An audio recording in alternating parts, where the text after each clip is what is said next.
जागतिक दर्जाचं लोणार सरोवर बुलढाणा जिल्ह्यामध्ये एकमेव आहे, देशातील एक। या लोणार सरोवरामध्ये विदेशी पर्यटक येत असतात, ते पाहण्यासाठी येतात, पण इथे प्रशासनाच्या वतीनं पूर्ण हे लोणार सरोवर पूर्ण पॅक करण्यात आले, बंदी करण्यात आली। इथे कोणालाही फिरता येत नाही आणि सूर्यास्त पाहण्याची वेळ जी संध्याकाळची असते ती इथं पाहायला त्या लोकांना मिळत नाही।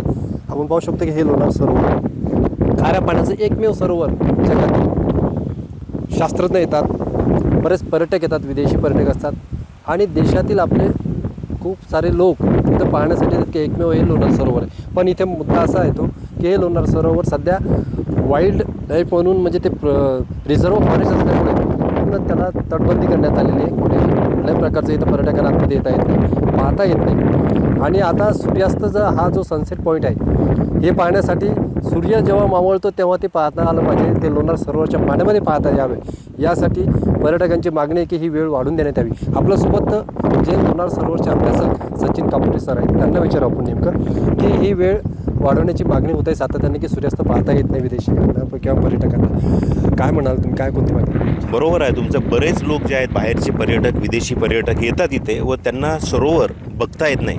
हे वन्यजीव अभयारण्य असल्यामुळे त्याचे नियम कायदे असतातच, हे मान्य आहे, परंतु हे फक्त वन्यजीव अभयारण्यच नसून इथे जीवसृष्टी आहे, पाण्याचे गुणधर्म आहेत, वनस्पतींचे गुणधर्म आहेत, एक देखावा इथे बघायला मिळतो, म्हणून लोक अभ्यास करण्यासाठी येतात व त्यांना हा सनसेट बघण्यासाठी, ग्रह तारे बघण्यासाठी इथे अनुमती मिळावी असे लोकांचं भरपूर इथे लोक नाराज होऊन इथून परत जातात। कारण लोणार हे एक आउटसाईड आहे व इथे यायला बराच वेळ लागतो। तो आल्यानंतर सरोवर बघण्यासाठी त्याला बघायला व्यवस्थित मिळावं हीच पर्यटकांची मागणी आहे व ती पर्यटकांची मागणी सर्वांनी स्वीकारून थोडासा याचा वेळ 7पर्यंत जर केला व सकाळी 7पर्यंत जर केला तर पर्यटक नाराज होऊन जाणार नाही व आपल्या लोणारचं नाव चांगलं राहील। शासनाच्या वतीने रामसरचा दर्जा इथं देण्यात आलेला आहे, पाहिजे तसा विकास होताना दिसत नाही किंवा झालेला नाही। काय मागणी राहील की काय व्हायला पाहिजे लोणारच्या या सरोवरच्या दृष्टिकोनातून, काय व्हायला? लोणारच्या दृष्टीने सर्वप्रथम चांगले रस्ते, चांगल्या हॉटेल्स, चांगली राहण्याची व्यवस्था व त्यांना बाहेरून जे पर्यटक येतात त्यांना इथे अभ्यास करण्यासाठी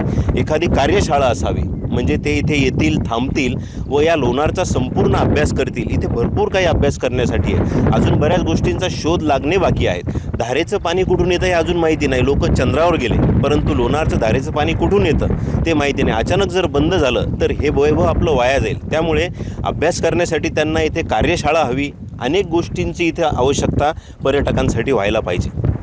तर हे आपल्यासोबत अभ्यासक, लोणार सरोवरचे अभ्यासक सचिन कापुरे सर होते, त्यांनी स्पष्ट केलं आहे की रामसर दर्जासुद्धा मिळून इथे कुठल्या प्रकारचा विकाससुद्धा नाही, शून्य विकास आहे आणि लोणार सरोवरच्या सनसेट पाहण्यासाठी पण वेळ तरी वाढवू द्या अशी त्यांनी मागणी केली आहे। कॅमेरामन सुनील मोरे सर, मी संजय जाधव, साम TV लोणार।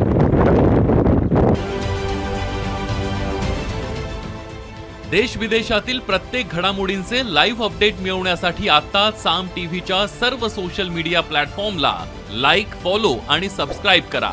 तसंच सर्व नोटिफिकेशनसाठी बेल आयकॉन प्रेस करायला विसरू नका।